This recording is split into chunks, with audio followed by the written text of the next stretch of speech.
Oh, good morning, everybody. So if you could stand with us, and we are actually going to sing Chant for All the Seasons, or Chant for the Seasons. Yeah, good morning. That's 73. To acknowledge summer.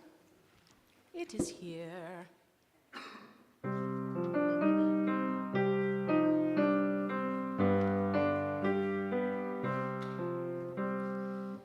Summertime has turned the star wheel, autumn is upon us. Summertime has turned the star wheel, autumn is upon us. Sweet the angling sun, sweet upon the air, the smell of blue mist rising. Summertime has turned the star wheel, autumn is upon us. Glorious the trees, glorious the sight of rust leaves falling, falling. Summertime has turned the star wheel, autumn is upon us.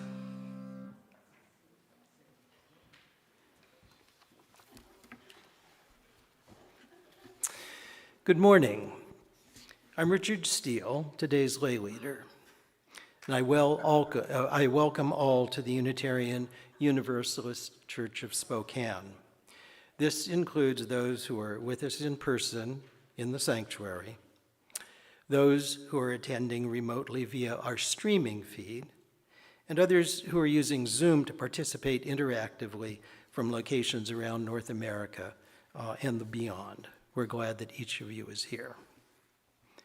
Before I go further, I just want to draw your attention to the announcement there, second one down, June 26th. Our own Todd Milne and Riche Thomas will be performing at noon this coming... Jackie. Oh, Jackie. Sorry. Okay, Jackie. Stand corrected, right? Okay. At right across from Sacred Heart. It will be this coming Thursday at noon, so all are invited. Today we have a guest speaker, our very own congregant, Luba Johnston, whose presentation is Soviet Paradise, the USSR, and me.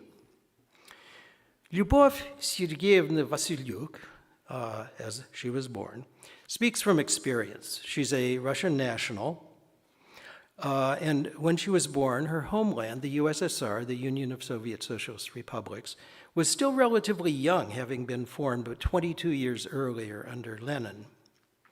Her life there spanned the years from World War II through the Cold War, later through the so-called détente, marked by increased trade and exchanges of students and scholars, in which I myself participated. Subsequently, Perestroika and Glasnost under Gorbachev attempted to loosen the stranglehold of the Communist Party over social, economic, cultural, and political activities in the USSR, but ultimately it collapsed and dissolved in 1991. We're privileged to have Luba in our congregation, and I personally greatly look forward to hearing her presentation today. Please join me in giving a warm welcome to Luba. And Люба Сергеевна, я очень рад, что вы здесь, и спасибо за сегодняшнее представление. He speaks Russian and Ukrainian, and I don't speak Ukrainian. Actually, I speak Polish. So, whether you're in our sanctuary today or watching from afar, it's here that we join to create a nourishing religious home with a mission to champion justice, diversity, and environmental stewardship in the wider world, or, as we say more concisely, to create community, find meaning, and work for justice. Please now take a few minutes to greet one another.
We turn now from our informal greetings to formally begin our service by lighting our chalice, the symbol of Unitarian Universalism, of our unity and solidarity, of our openness and inclusion, of our community and individuality. May this small flame be an offering of warmth to those who are cold and alone, and a light to those in darkness. May it be a flame that ignites justice in our world, and a beacon of hope to those in need. And may it reflect at least a spark of truth wherever truth has been lost, and cast a healthy shadow of doubt where it has been found. For our opening reflection, I want to provide a little bit more context regarding Luba's 51 years in Russia. She was born in 1943 in the industrial city of Magnitogorsk, which is located at the southern end of the Ural Mountains that demarcate Europe from Asia. And on this map that Luba brought, the Ural Mountains are indicated by a line of yellow dots so you can see where they run. At the very southern end is Magnitogorsk. At the time she was born, Joseph Stalin was the Soviet leader. The USSR was the World War II ally of the United States and the United Kingdom against Nazi Germany. Military operations on Russian soil were massive, grinding, and brutal, and civilian life was marked by extreme deprivation. Following Germany's defeat, conditions of life around Luba improved, but only slowly. She was 10 years old when Stalin died in 1953. Her teen years coincided with the period of so-called de-Stalinization, which included Nikita Khrushchev's 1956 secret speech to the Supreme Soviet on Stalin's cult of the personality and his crimes, and the subsequent thaw, which saw a relaxation of censorship against writers and artists, and the first openings to the West. It was from 1956 to 1964, when Luba turned 21 and when Khrushchev was ousted, that the Soviet Union was perhaps at its most expansive and hopeful. The USSR beat the US into space in 1957 with the launch of Sputnik. In 1959, Khrushchev engaged Nixon in the so-called kitchen debate and predicted that the Soviet standard of living would overtake that in the US in coming years. But that was not to be. The bombastic Khrushchev was ousted in a Kremlin power struggle and replaced by the conventional, pedestrian, and over time increasingly sclerotic Leonid Brezhnev. His 18-year reign through 1982 would see the economy stagnate, leaders grow ossified, and eventually the Communist Party, unable to accommodate the demands for greater autonomy made within the USSR and by client states in the Warsaw Bloc, East Germany, Poland, Hungary, Czechoslovakia, and again Poland in 1988. In 1989, the Berlin Wall fell. In 1991, the USSR dissolved. These events provide the backdrop for Luba's presentation.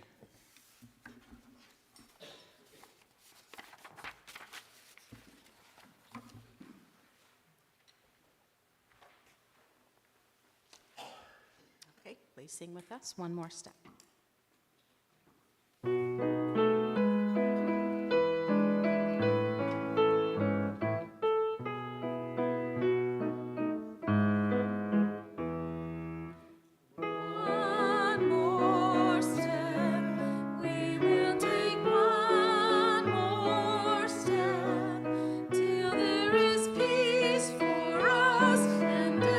Everyone will take one more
each time we gather as a congregation, there are always those who are with us in our hearts and minds and whom we want to wrap in our love and care. We light a candle for them this morning. We light a candle for the people of Ukraine who are fighting and dying to protect their homeland against the Russian war of aggression. And we mourn all the innocent victims of violent military activities in the Mideast, whether in the Gaza Strip, in the West Bank, the State of Israel, Iran, Lebanon, Syria, or beyond. We hold also in our thoughts those in our country who are living in terror of ICE raids, which are being conducted by masked, armed, unidentified, and brutish thugs without due process, warrants, or even basic humanity. This is an administrative assault on civil society and the rule of law, which must end. Let us share a moment of silence, embracing others who are in our hearts. You are welcome to say their names aloud, those named aloud and those remembered in the silence we hold in our community of compassion.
We now gratefully give and receive this morning's offering, which sustains this community and its mission to the larger world.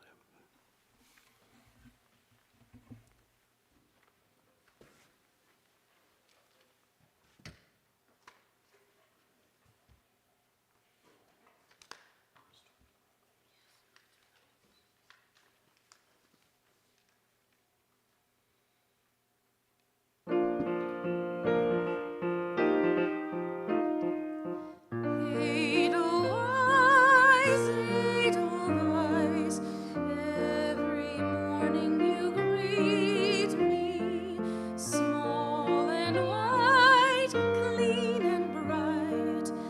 You look happy to meet me, blossom and snow, may you bloom and grow forever. Edelweiss, Edelweiss, bless my homeland forever.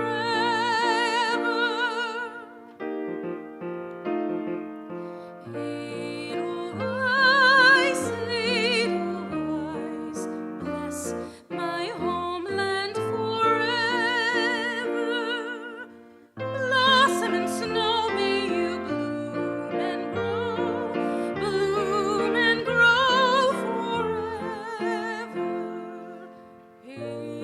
Edelweiss, Edelweiss, bless my homeland forever.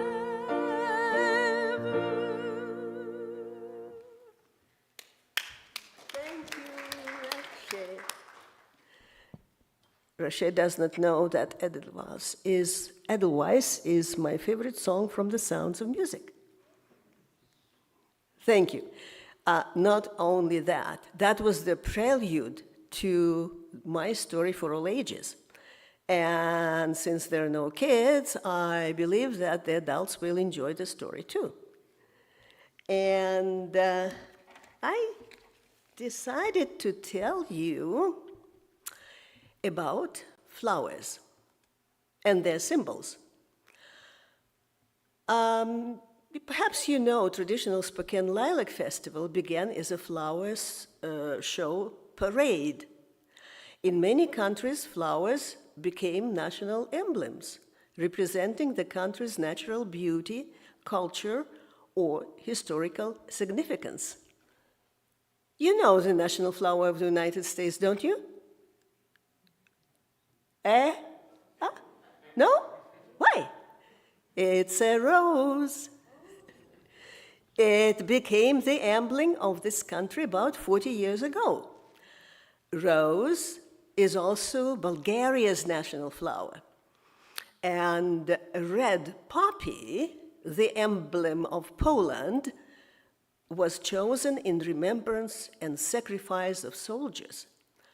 In Austria, Edelweiss symbolizes courage and love.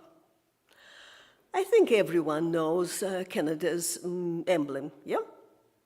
Yeah, maple leaf, right? Right. How about Holland? Tulip, yeah. While most people believe tulip to be the national flower of Netherlands, disappointment. A different flower was elected in a public vote 2 years ago. It became, according to the majority, daisy. While oxeye daisy is the emblem of Denmark, Slovenia and Spain chose carnation as their national flower. In Ukraine, the people's choice is sunflower, the symbol of hope and optimism. When I lived in Russia, I heard nothing about its national flower. It happened that 25 years ago, Russia officially declared chamomile, that is a white daisy, its national flower. Why do people like this humble flower? Daisies were mentioned long ago in Russian literature and songs.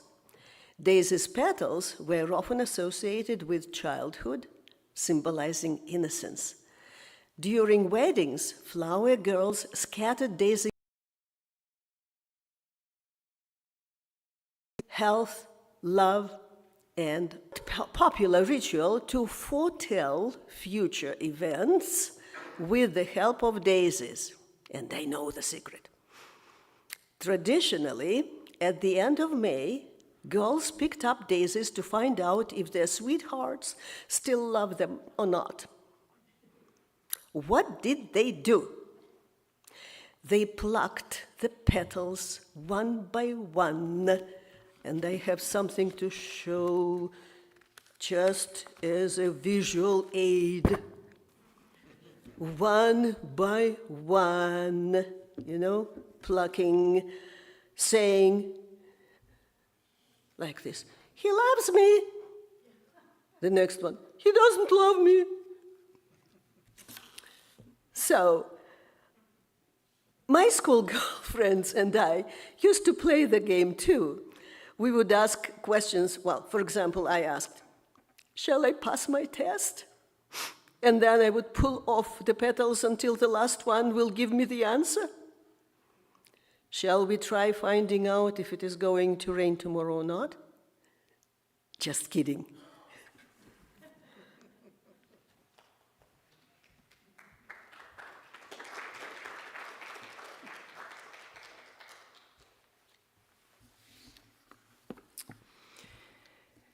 As we prepare for meditation, I invite you to find a comfortable position, relax, breathe deeply, and reflect on the words of Norman Davies, Oxford-educated European historian, in his 1996 book, Europe, A History, on the collapse of the Soviet Union.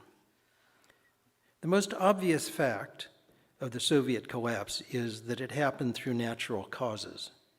The Soviet Union was not, like ancient Rome, invaded by barbarians, or, like the Polish Commonwealth, partitioned by rapacious neighbors, or, like the Habsburg Empire, overwhelmed by the strains of a great war. It was not, like the Nazi Reich, defeated in a fight to the death. It died because it had to, because the grotesque organs of internal structures were incapable of providing the essentials of life. In a nuclear age, it could not, like its Tsarist predecessor, solve its internal problems by expansion, nor could it suck more benefit from the nations whom it had already captured. It could not tolerate the partnership with China, which once promised a global future for communism, and it could not stand the oxygen of reform. So it imploded. It was struck down by the political equivalent of a coronary, more massive than anything that history affords.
Thank you, Jackie, thank you.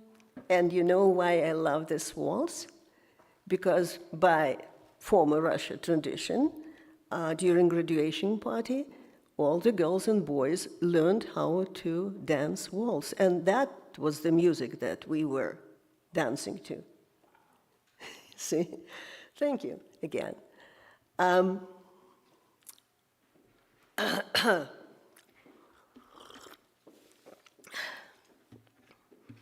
They say that life is a journey. My journey began in the Soviet Union during the Second World War. In 1941, my father, a musician, was evacuated with his symphony orchestra from the west of the country to the city in the Urals, where my mother lived. Sadly, Mom became a widow at 29, and Dad died of pulmonary TB when I was just 6 years old. My childhood memories were not filled with warmth. I remember scary sounds of rats squeaking under the floor of a daylight basement. A communal flat we shared with our neighbors had a spacious kitchen with a loudspeaker on the wall, a tiny toilet, no bath, no hot water. Every morning I heard the hymn of the Soviet Union that sounded like a funeral march. We lived about 3 miles from the metal plant. When the wind was blowing in our direction, the air, polluted by smokestacks, brought the smell of rotten eggs. At the age of 10, I came down with active TB, tuberculosis, a lung disease, and I missed many months of school in the process of treatment in the hospital and sanatorium. Catching up with the rest of the class required the ability to learn a lot by heart, including songs and poems praising Stalin. We were taught Russia was surrounded by enemies, but our country was big and unbeatable. My hero was Ded Moroz, Russian Santa, who distributed identical lunch bags of goodies for kids on the New Year's Eve. It was a joyful time of sliding down icy hills and eating mandarins from China. College students went to dancing parties unless they were expelled from universities for their independent thinking. I loved my English teacher and hated history lessons on the advantages of socialism. I still remember the Communist Manifesto, from each according to his ability, to each according to his needs. Sounds democratic, doesn't it? The period of Khrushchev's leadership was both complicated and controversial, to say nothing of the Cuban Missile Crisis that coincided with my graduation year. On the one hand, our high school teachers promoted the value of knowledge and education. On the other hand, the government did its best to protect us from bad news, very bad news, like a terrible mass execution of the workers in Rostov region, and the news about a radioactive spill at the nuclear facility that was not very far from my city. While international community denounced the entry of Soviet troops into Hungary and Czechoslovakia, only 8 people came to the Red Square with a protest. Even though many people were not happy about the Soviet Union actions, there was no resistance to injustice. Political activism in the country was effectively suppressed. Discipline reigned everywhere. Don't ask, say and do as you are instructed. I felt a strong dislike for the uniformity and censorship that ruled all aspects of life. Newspaper articles, movies, theater scripts were censored for politically correct words or statements. The phrase, for example, "I care less for Sovieti," would be banned. You know why? Because in the Russian language, the word Sovieti means Soviets. It means both advice and a governing body. I suspect political correctness was introduced by the Bolsheviks. I remember one movie in which the character Bolshevik says to the person at the meeting, "Comrade, your facts may be true, but you are not politically correct." I loved it. And I remember that always when I hear about political correctness in this country. So, where was I? By the way, Sovieti, the Soviets, came into being after Lenin's declaration, every worker and the housewife can govern the state. Well, then what happened next? It's been for many years, many books were banned, including the ones about religion and sex. Good books, but they were banned. Seriously. We were raised to believe babies were found in a cabbage patch.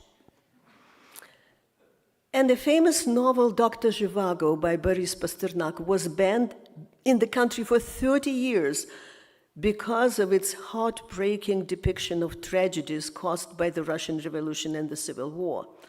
I had no idea the Bolsheviks rented German ships to transport 2 million Russian intellectuals on the so-called philosophers' steamers. Those who were not able to pay for their departure had to wait in prison after signing a statement to leave the country. The cleansing of the best and the brightest continued in Stalin labor camps. You know, it shames me that for a long time I knew nothing about my grandparents' survival during that period. It was my second cousin Zoya, a librarian for Kiev Library Archives, who filled me in on our extended family history. As a side note, Zoya's mother spent 20 years in a labor camp accused of treason for being a German translator in occupied Ukraine. From Zoya, I got to know my grandparents' life, got to know a little about my grandparents' life during the Red Terror of 1920s. At that time, they were a young couple with 2 babies living near Polish border. The Bolsheviks had a list of enemies to be arrested without a warrant or executed without a trial. My ancestors had bad luck to fit the profile of enemies. Grandpa was the son of a priest. Grandma's father was a Pole who had fled to Poland. The only way for them to survive was to move across the country to a voluntary exile. Hiding from the authorities and snitches, my grandparents found a safe place, a settlement on the banks of the Ural River. That was the place where hundreds of thousands of forcibly relocated people, political prisoners and prisoners of war, were building a huge steel plant. Regretfully, the memory of 10,000 people buried in mass graves was erased soon. For the Soviets, it was more important to glorify the victory in the war, and of course the leader. After the personality cult of Stalin was exposed, there was no repentance, no punishment. In fact, Stalinism never died. I know many people still, in Russia, glorify Stalin. I disliked Victory Day parades blooming with red flags, large portraits of the party leaders, and the slogan to catch up and outrun the United States of America, still running. For a good reason. The first satellite and the first Russian astronaut in the orbit were hailed as the greatest victory of socialism. And Vietnam War made the United States even an easier target for criticism. To tell the truth, life was predictable in the USSR. There was no rampant homelessness, no unemployment. People without jobs were called parasites and served a mandatory labor for the community. Certainly, there were people in the country who were more equal than the others, but most of us had similar standards of living. According to a Russian-born British journalist Kissin, the answer to poverty was the equivalent of helping wheelchair users by cutting the other people's legs off. So, what to do? We found consolation in the statement, we might be poor, but great in our spirit and in our souls. The majority, being extremely susceptible to communist propaganda, believed the Soviet Union was a brotherhood of nations, despite the unjustified relocation of ethnic groups from the western part of the country to the east that happened before the war. They either did not know or did not care to know that hundreds of thousands of people were dying in packed railway boxcars on their way to Kazakhstan, Kyrgyzia, or Siberia. My next-door neighbor, Elsa, was born in a family of ethnic Germans who lived on the banks of the Volga River. At the beginning of the war, all Russian Germans were ordered to pack their belongings within 24 hours and board a train going east. All their property was seized for the benefits of the society. On a more cheerful note, the Soviet project had certain positive effects. Old tales described Russian women as submissive servants of their husbands. Soviet women got the right to vote and the right to a simplified divorce. When women acquired, then women acquired a paid maternity leave.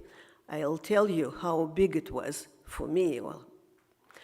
2 months before and 12 months after the delivery of a baby. Equally important was a state-funded daycare. Both husband and wife needed to work. But we were not told that those free benefits had been already paid for, as the compensation for our work didn't align with the market standards. The statement, "Every Soviet citizen owns everything in the country," was interpreted in a very peculiar way as a permission to steal. People could take home building materials from construction sites or free produce from diners and restaurants. Perhaps that was a way of making ends meet. Soviet public health was, of course, free, but the system was poor and corrupt. Only Communist Party powerful elite, there is a Russian word for that, nomenklatura, taking important position in the government. And their families enjoyed high-quality treatment. How about ordinary folks? What did they do? They gave money to medical providers as a token of gratitude to grossly underpaid professionals. I truly appreciated our free higher education, despite its mandatory course on the Communist Party history. You may find it unusual, but female college students who were majoring for foreign languages like myself were trained to become nurses for military reserve, just in case if the United States invades Russia. You may be also surprised to know the academic year in the USSR began not in auditoriums, but on the collective farms. Free students' labor was quite helpful during harvest time. Besides, with proper supervision, the students were kept out of trouble. Occasionally, we heard rumors about dissidents sent to involuntary mental health institutions or to imprisonment. The news about individuals defecting the country was promptly hushed up, especially regarding prominent defectors like Stalin's daughter, KGB intelligence officers, or famous ballet dancers. We heard of men jumping into the ocean from cruise ships and succeeding to immigrate. Recently I read, it's just an interesting story I came across on YouTube. The guy, at the age of probably 96, died recently in California. He was the one who tried to jump that cruise ship. Several times he was returned back. He served a term in prison, and also in mental health institution he was treated. And then his last attempt, so he made 3 attempts, and after 20 years of doing that, eventually he succeeded. But because he was a trained athlete, and he was an engineer from St. Petersburg or Leningrad at that time, he managed to swim day and night until he reached one of the islands. So an interesting story. And then I found another story, and this is recently. I didn't know about that when I was in Russia, but we heard rumors about people trying to do that.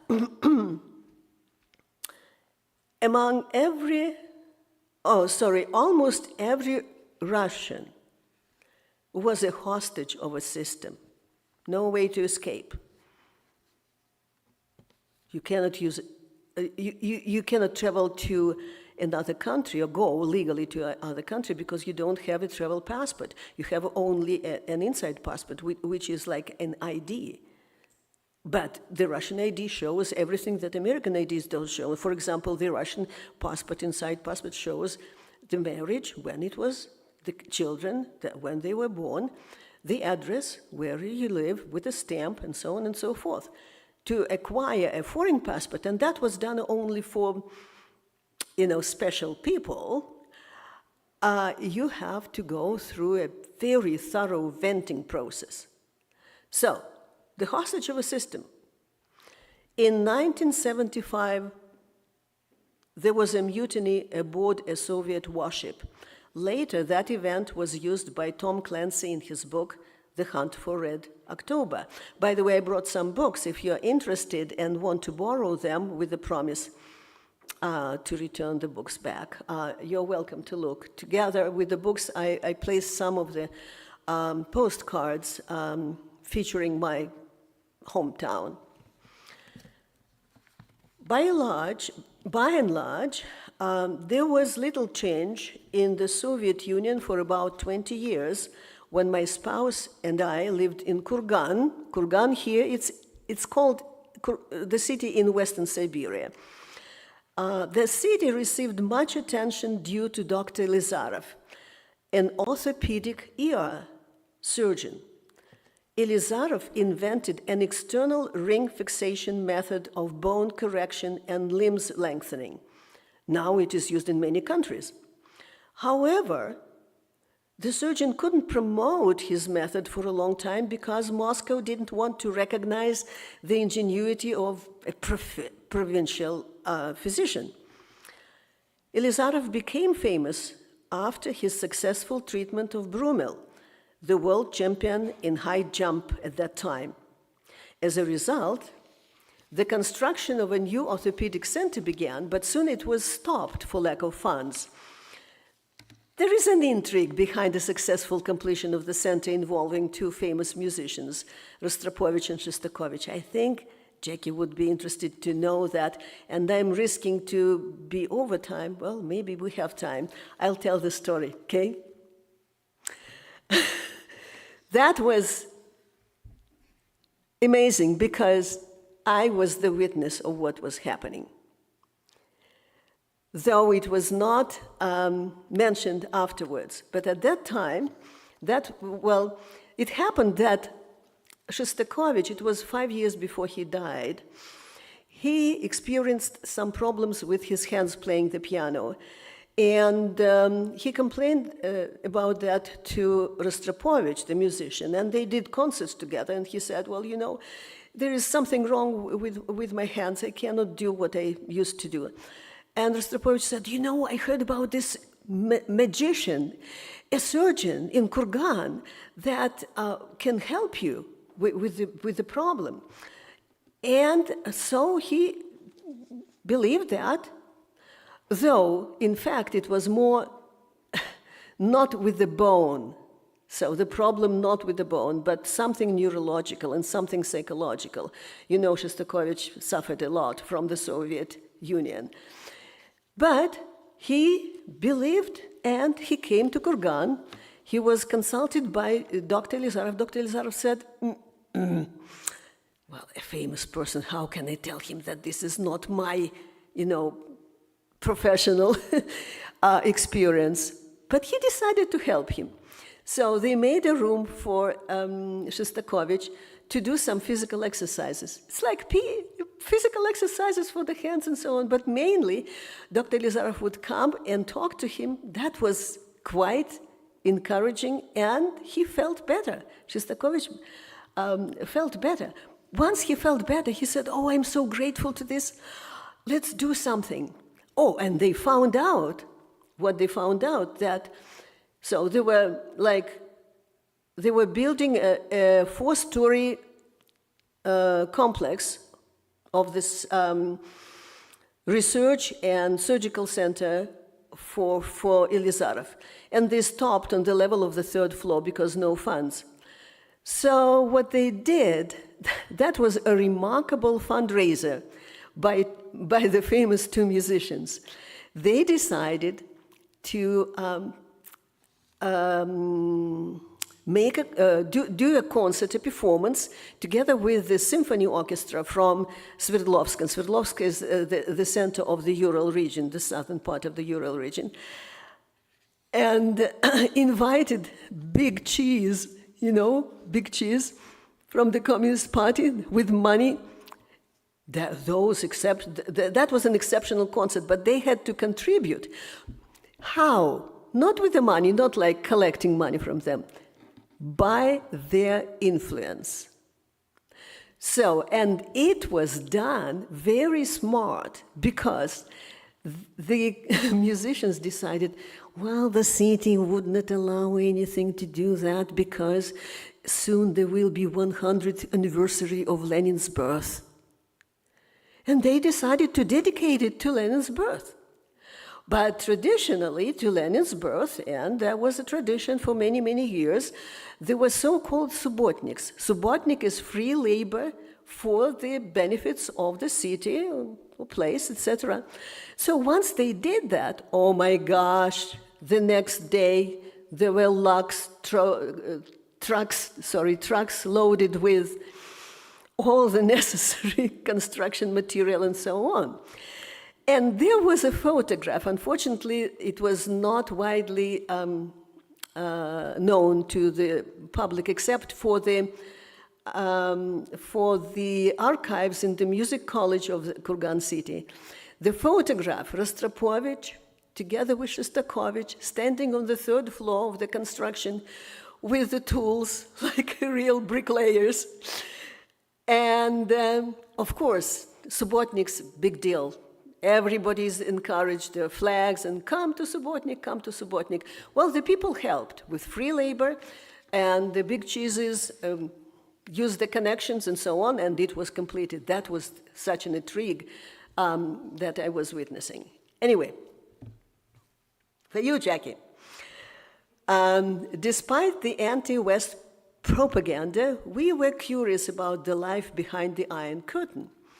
When the borders were open at last, both Russian travelers abroad and foreigners in Russia were accompanied by vigilant KGB agents posing as tour guides or as part of a group. I worked for a small city college, not suspecting the big brother was watching me too. A friend of mine coming from England gave me the address of the Cambridge University professor. I sent a letter to Cambridge and was excited to get a prompt response. But then I was called to the administration office, and the man in black sternly told me not to send any letters overseas without reporting it to the Communist Party committee. That was the end of our correspondence. It was a minor disappointment compared with the problems on a personal front. Tired of putting up with my husband's alcoholism, I filed for divorce and moved back to my hometown to live with Mom, a retired special education teacher. Much to my dismay, the city of my childhood met me as an outsider. Looking for a job without connections was futile. Cronyism and nepotism were taken for granted. After a year without a job or any unemployment benefits, I got a temporary position. Late 80s brought me hopes for Gorbachev's democratic reforms. I was terrified to watch TV reports about the coup of August 1991. High-ranking military and KGB officials attempted to seize power. Dmitry Muratov, a Russian journalist and a Nobel Peace Prize winner, spoke about some details of the plot. The conspirators planted bugs under a serving table of the room where Gorbachev was presenting his idea of transitioning from the Union of the Soviet Socialist Republic to the United Soviet Sovereign Republic.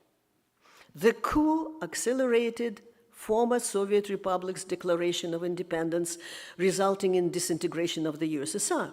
Gorbachev resigned and was blamed for everything: for the collapse of the Soviet Union, for the country's failing economy, for chaotic privatization, and for organized crime. The uniqueness of post-Soviet period requires a separate conversation. I'm not going to tell about that, but I'd like to tell you how I got to know American people. Thanks to the growing popularity of the English language in Russia, and I majored for English as a second language, so that was my occupation. I found a permanent teaching job, began private tutoring, and joined the English-speaking club, initiating correspondence with pen pals in Canada, United Kingdom, and the United States. Reading those letters was like opening the windows to a new world. My city at that time had an exchange program between local teachers and their counterparts in the United States. Care to guess why I did not qualify for the program? No? I'll tell you. I had no phone, no car, no separate apartment, and above all, I had never been a Communist Party member. Regardless of that, I decided to volunteer as an interpreter for American teachers during their unofficial meetings. For that, I was generously rewarded by a group of US teachers who sponsored my trip and 4 weeks stay on the East Coast in July of 1993. My next trip to the United States was on account of a marriage proposal from a guy in Spokane. Well, I'm really thankful for my ex-husband to introducing me to this community where I can share my liberal values of human dignity, freedom, and tolerance. I must admit, my first year in Spokane was very tough, but at least I had a choice to stay or to go back to Russia. Fortunately for me, I came here at the peak of demand for Russian-speaking translators. For 18 years, I worked 2 jobs as a self-employed interpreter and an outreach worker for public health until my retirement in 2013. And in conclusion, what amazes me is that despite all the cruelty of the communist regime, the people of art, poets, writers, composers, created masterpieces, and those masterpieces became part of world culture. But Russian nationalism is so huge now. I mean, nobody can ban Russian culture. I listened to Gonzaga. You know, they have this, what is it called, symphony channel, and they were played by the USSR Symphony Orchestra. So how can the Russian... It's atrocious. The changes in the Russian society for the last 2 decades make me feel disheartened. a former KGB officer, a criminal from St. Petersburg, became a president for life. During his first term, Putin promised the Russian population what they wanted to hear: law and order, security and stability. And 3 years ago, Putin declared it was God's will to bring the country to its former glory. A famous opposition leader, Nemtsov, who was assassinated 10 years ago near the Kremlin wall, said Putin's goal was to occupy the neighbor's territory and give power to the oligarchy. His warning fell on deaf ears. It happens when people don't tell the truth and facts from lies. Thank you.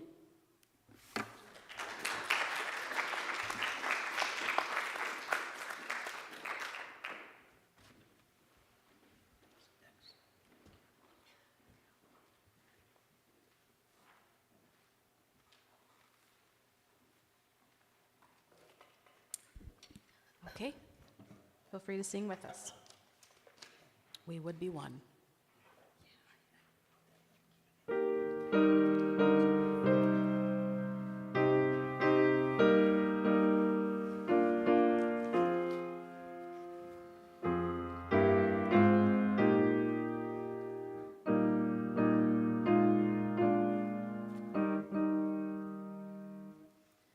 We would be one, as now we join in singing our hymn of love, to pledge ourselves anew to that high cause of greater understanding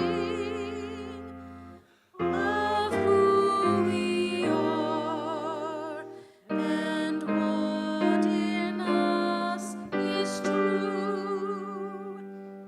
We would be one in living for each other, to show to all a new community. We would be one in building for tomorrow a nobler world than we have known today. We would be one in searching for that meaning which binds our hearts and points us on our way. As one we pledge ourselves to greater service, with love and justice strive to make us free.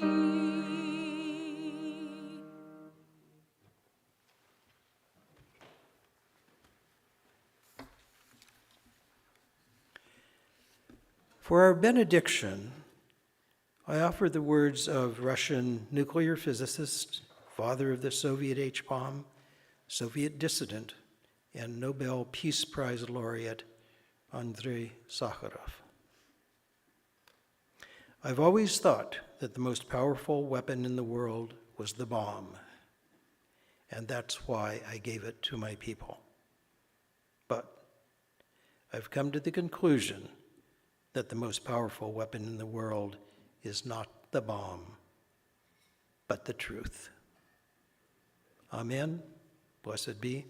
Salam alaikum and shalom.